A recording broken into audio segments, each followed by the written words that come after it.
संविधान बदलने वालों के लिए कह रहा हूँ, मैं उनकी अमन छीन लूंगा, मैं उनकी चमन छीन लूंगा, मैं उनकी अमन छीन लूंगा, मैं उनकी चमन छीन लूंगा। याद रखना, अगर संविधान बदला तो उनकी अर्थी से उनका कफन छीन लेंगे। अब वो समय मतलब जा चुका है, जो अखिलेश के साथ मुस्लिम वोट था, अब मुस्लिम जाग चुका है। अब मुस्लिम सब बसपा को वोट कर रहा है। तोड़ के फेंकने में अंदर का दिल चीर के देख लो, उसमें बाबा साहब मिलेंगे। ठीक है, अंदर का चीर के देख लो। लेकिन मनवादी लोग जब तक संविधान हटाने की कोशिश करेंगे, लेकिन एक नहीं 10 रावण मरेंगे, लेकिन संविधान नहीं दिल लगा देंगे, जान लगा देंगे, लोगों को इकट्ठे करने में अपना सब कुछ लगा देंगे।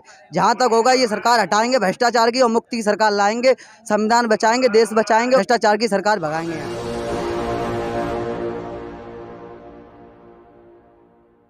नमस्कार, आप देख रहे हैं एनबी न्यूज़ 24x7 नीलम बोध के साथ। और साथियों, आज हूं मैं बरेली में जिस तरह से आज बहुजन समाज पार्टी के कार्यकर्ताओं का, समर्थकों का, पदाधिकारियों का जो जमावड़ा उमड़ा है, वास्तव में वो देखने लायक है। और जो जनसैलाब है, दूर दूर तक जहां तक आपकी नजरें जा रही होंगी, अगर इस भीड़ को मैं जनसमूह कहूँ, जनसमुंदर कहूँ या जनसैलाब कहूँ, समझ नहीं आ रहा है कि क्या कहूँ। क्योंकि आपने तमाम नेताओं की सभाएं देखी होंगी, लेकिन उन नेताओं की सभाएं एक तरफ और आदरणीय बहन कुमारी मायावती या आकाश आनंद जी की सभाओं की मैं बात करूँ तो वो एक तरफ। तो साथियों, बहुत बड़ा सवाल है आज जिस तरह से बहुजन समाज पार्टी के प्रति लोगों में जो क्रेज दिख रहा है, खासकर युवाओं में। और मेरे साथ में आज एक ऐसा युवा है, न केवल उसका कुर्ता नीला है बल्कि उसका खून भी नीला है। तो उसी से मैं बात करूंगी, उस युवा से। उसका नाम विशाल है। जानना चाहूंगी कहाँ से है विशाल, नाम क्या, कहाँ से आए हैं? हजरतपुर जिला बदायूं। हाँ विशाल, आपने नीला कुर्ता डाला है, तो पहले तो ये बताइए हमारे दर्शकों को, ये नीला कुर्ता आज पहनकर क्यों आए हैं? नीली हमारी शान है, नीली हमारी पहचान है, इसलिए मैं पहना हूँ। मेरे को हक बाबा साहब ने दिया है जीने का। ये मनवादी लोग हक मिटाना चाहते हैं,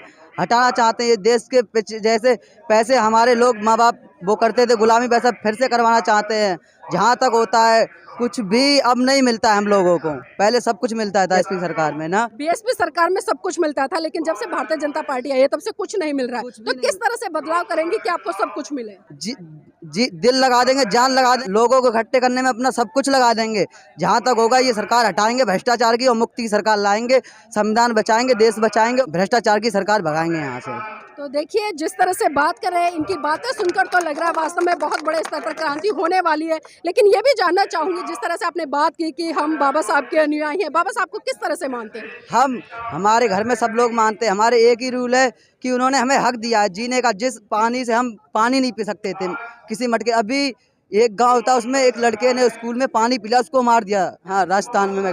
तो इसलिए मेरे को हक दिया उन्होंने जीने का कि अपना हक अपने आप लो, इन मनवादियों के चक्कर में मत पड़ो। मनवादियों के चक्कर में रहोगे पैसे फिर गुलाम आ जाएगा देश। लेकिन मनवादी लोग जहाँ तक करेंगे, अपना यहाँ से बोरिया बिस्तरा बांध के और यहाँ से रफा हो जाएंगे और ये सरकार फिर से संविधान के हिसाब से चलेगी। और बीएसपी अब की सन 2024 में बहुमत से जीतने जा रही है। ये मनवादी लोग कौन है जिनकी आप बात कर रहे हैं? ये मनवादी लोग हैं वही जो हमारा आरक्षण हटाना चाहते हैं, हमको नीचा दिखाना चाहते हैं। जैसे पहले हम लोग गुलामी करते थे, इसलिए वो गुलामी करवाना चाहते हैं। लेकिन ये अब होना नहीं चाहते कि हम लोग ये सिर कटा सकते हैं, झुका नहीं सकते। मुझे बाबा साहब ने ये अधिकार दिया कि किसी के आगे सिर झुकाना मत, लेकिन कटवा देना अपना सर। जी, तो देखिए, सिर कटा सकते हैं लेकिन सर झुका नहीं सकते। और जिस तरह से बात करें कि हमारा पूरा परिवार है वो बाबा साहब को मानता है, देखिए आज एक बहुत बड़ा सवाल खड़ा होता है कि बाबा साहब को मानने वाले तो बहुत है, लेकिन कहीं ना कहीं बाबा साहब को जानने वालों की बहुत बड़ी कमी है। विशाल, आपने कहा कि हम बाबा साहब को मानते हैं, एक बार अपना हाथ दिखाइए। ये देखिए, ये भाई के हाथ में, एक मिनट दिखाइए, भाई के हाथ में एक कलावा है। तो ये कैसे बाबा साहब को मान रहे हैं? नहीं जी, ये कलावा तो मेरी कुछ मजबूरी है, इसलिए मैंने बांध रखा है। डर है क्या? नहीं, डर तो मेरे किसी चीज का है ही नहीं। फिर ये क्यों कलावा? ये मजबूरी है इसलिए बांध। मजबूरी किस बात? इसको भी आप कह रहे हो तो इसको भी तोड़ दे रहा हूँ बस। बाबा साहब के सामने कोई मजबूरी नहीं थी? बाबा सामने का कोई मजबूरी नहीं, मेरे सामने मजबूरी थी। मेरे घर में किसी ने कुछ करवा रखा था मनवादी लोगों ने, इसलिए करवा। नहीं, इसको भी आप कहते हो, इसको भी आप तोड़ के फेंकने में अंदर का दिल चीर के देख लो, उसमें बाबा साहब मिलेंगे। ठीक है, अंदर का चीर के देख लो। लेकिन मनवादी लोग जब तक संविधान हटाने की कोशिश करेंगे, लेकिन एक नहीं 10 रावण मरेंगे, लेकिन संविधान नहीं हटने देंगे। जी, तो देखिए, जान चली जाएगी, संविधान हटने नहीं देंगे। और भी युवा है, उनसे भी जोड़ेंगे। नाम क्या भाई जी? अनुज कुमार नाम है। अनुज जी, कहाँ से आए हैं? बिलसंडा से।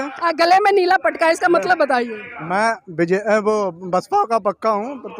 किस तरह से पक्के हैं? अरे मेरा दिल में बाबा साहब बसते हैं। नीला तो वो जो चंद्रशेखर के साथ लोग चल रहे हैं वो भी डाल रहे हैं। चल रहे हैं हम तो बसपा के हैं बस। अच्छा बसपा के हो। हाँ। अपना वोट दोगे या दूसरों का भी दिलवाओगे? दूसरों को दिलवाए, हमारे साथ में 150 लोग आए हैं। 150 लोग लेकर आए हाँ, हैं। हाँ। अरे वाह, तो देखिए युवा है, 150 लोग लेकर आए। भाई जी कहाँ से आए हैं? जी मैं बिलहटा से आया हूँ। नाम क्या आपका? दीपक कुमार। इस बार किसको वोट दे रहे हो और किस आधार पर दे रहे हो? बसपा को दे रहा हूँ। अच्छा बसपा की, मैंने सोचा बसपा की रैली देखने आए हैं। नहीं रैली नहीं, बसपा का संबोधन एक उत्साह बढ़ाने के लिए आए हैं। अच्छा उत्साह बढ़ाने के लिए। जी। तो क्या लगता है आज के युवा जिस तरह से हम देख रहे हैं, कहीं ना कहीं नारेबाजी लगाते हैं, मूंछों पे ताव लगाते हैं, तो क्या ऐसा मिशन मूवमेंट पूरा हो पाएगा या बसपा सरकार में आ पाएगी? नहीं, ऐसा करने से तो नहीं हो पाएगा।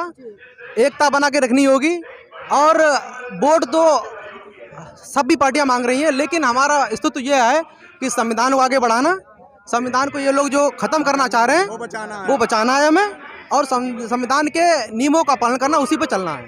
जी। तो आज का युवा राजनीति को किस तरह से देखता है? मुद्दों के आधार पर वोट करता है, जाति के आधार पर वोट करता है, फिर धर्म के आधार पर? धर्म पे भी करते हैं, लेकिन जो है हम एससी वालों को सबसे नीची जात से देखा जाता है। हमें उस चीज़ को हटाकर एक समानता बाबा साहब ने जो हमें संविधान के स्तर में दिलाया है, उसी को मानकर हम यहाँ पर आए हैं और इसी मुद्दे पर सारी लड़ाई चल रही है। आपने कहा कि हम ऐसे कब तक बने रहोगे? बाबा साहब ने तो इस चीज के लिए बिल्कुल मना किया था, जाति का विनाश करने की बात की। लेकिन हम तो नहीं मान रहे, हम तो सब एक ही समान मान रहे हैं, लेकिन जो अदर मनवादी लोग हैं वो हम लोगों को नीचे कौन से देख रहे हैं। लेकिन ये आप लोगों की ड्यूटी नहीं बनती कि दूसरे लोग जो हमें मान रहे हैं उसका हम बहिष्कार करें? बहिष्कार तो कर रहे हैं, बहिष्कार करेंगे, बहिष्कार ही तो है, क्या है?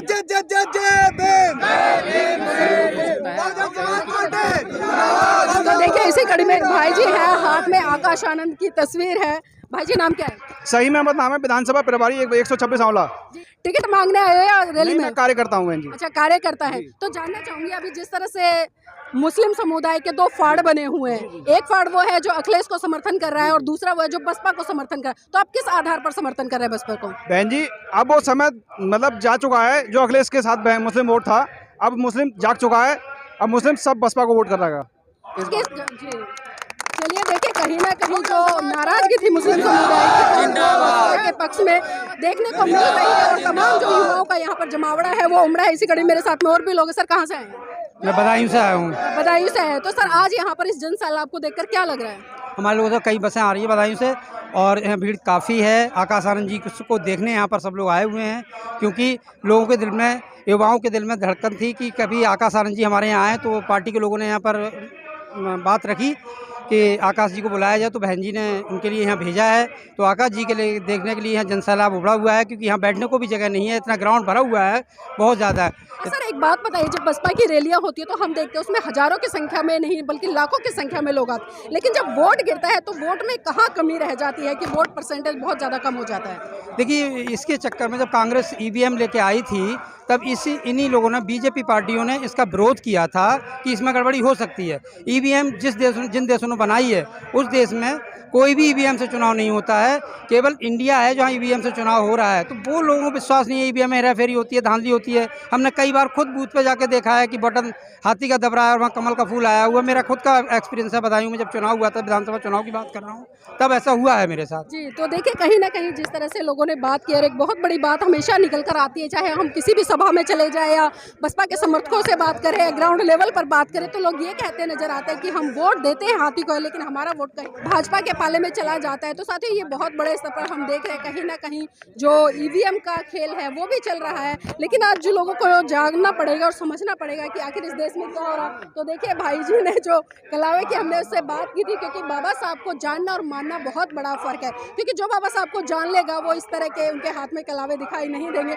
और जो मान लेगा तो उनके हाथों में सब कुछ दिखाई देंगे। तो आज भाई ने डर खत्म कर दिया। भाई जी डर तो नहीं लग रहा? डर नहीं लग रहा। देखो मेरे को चीज का अनुभव नहीं था, अनुभव हो गया, ये भी चीज नहीं मिल रही है। एक बात संविधान बदलने वालों के लिए कह रहा हूँ, मैं उनकी अमन छीन लूंगा, मैं उनकी चमन छीन लूंगा, मैं उनकी अमन छीन लूंगा, मैं उनकी चमन छीन लूंगा। याद रखना, अगर संविधान बदला तो उनकी अर्थी से उनका कफन छीन लेंगे।